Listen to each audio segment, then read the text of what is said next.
Welcome back to our channel Bezwadi and cooking corner. Hi అండి, నేను మీ సునీత. అందరూ ఎలా ఉన్నారు? బాగున్నారా? ఈరోజు మన వీడియోలో ఒక స్నాక్ రెసిపీని అయితే చేసి చూపిస్తానండి. చాలా సింపుల్ రెసిపీ అనమాట. మోస్ట్లీ నేను చిన్నప్పుడు ఎక్కువగా తిన్న స్వీట్ అనమాట ఇది. అదేంటంటే మరమరాల లడ్డు అండి. ఈ లడ్డు అంటే చాలా ఇష్టం అనమాట నాకైతే.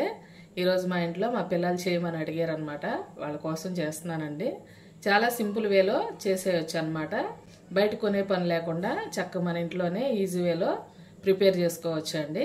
ఎలా చేయాలో ఇప్పుడు చేసి చూపిస్తాను. మరమరాల లడ్డు కోసం అయితే ఈ కప్పుతో 3 కప్పులు మరమరాలను అయితే తీసుకున్నానండి. ఇదే కప్పుతో 1 కప్పు బెల్లం తీసుకున్నాను అనమాట. ఇప్పుడు ప్రాసెస్ చూపిస్తాను. కోసం ముందుగా స్టవ్ ఆన్ చేసి కడాయి పెట్టుకున్నానండి. ఈ మరమరాలు అయితే కరకరలాడుతూ ఉండాలండి. ఇలా క్రిస్పీగా ఉండాలన్నమాట, మెత్తగా ఉండకూడదు. మెత్తగా ఉన్నాయి అనుకో ఒక 5 నిమిషాల పాటు కళాయిలో వేసుకొని ఫ్రై చేసుకొని తీసుకోవాలండి. ఇవైతే బాగానే ఉన్నాయి, నేనైతే ఫ్రై చేయట్లేదండి. ఇప్పుడు ఇందులో 1 కప్పు బెల్లం తీసుకున్నాను కదండి. ఈ బెల్లాన్ని కరిగించుకుందాము. కొంచెం వాటర్ని అయితే యాడ్ చేసుకున్నాను. కొంచెం మెల్ట్ అయిన తర్వాత వడకట్టుకోవాలండి, డస్ట్ ఉంటుంది కదా. ఓకే అండి, బెల్లం అయితే మెల్ట్ అయిపోయింది. వడకట్టుకుంటాను కదండి. వడకట్టుకున్నాను.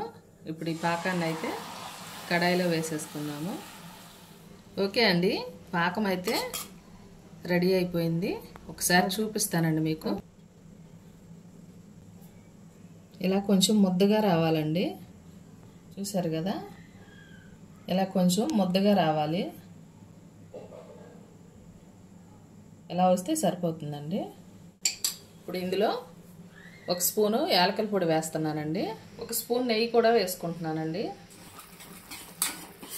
పాకం అయితే రెడీ అయిపోయిందండి. స్టవ్ ఆఫ్ చేసుకుంటున్నాను. ఇప్పుడు మరమరాలు అయితే ఈ పాకంలో వేసేసుకుందాము. ఇప్పుడు మంచిగా కలిపేసుకోవాలండి.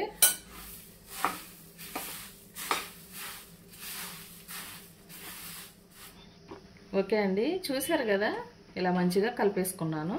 కొంచెం చల్లారిన తర్వాత, బాగా వేడిగా ఉందండి, కొంచెం చల్లారిన తర్వాత లడ్డూలు చుట్టేసుకుందాము. ఓకే అండి, చేతినైతే నీళ్ళల్లో ముంచుకున్నాను.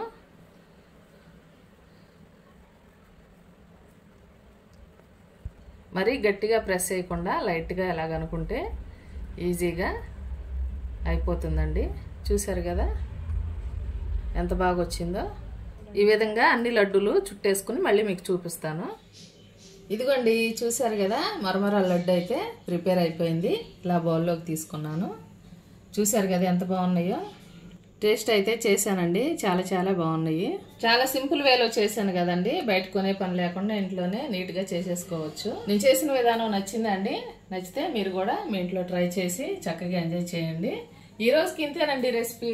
మరో మంచి రెసిపీతో మళ్ళీ మీ ముందుకు వస్తాను. మా వీడియోస్ కనుక మీకు నచ్చినట్లయితే ప్లీజ్ ఒక లైక్ చేసి సపోర్ట్ చేయండి.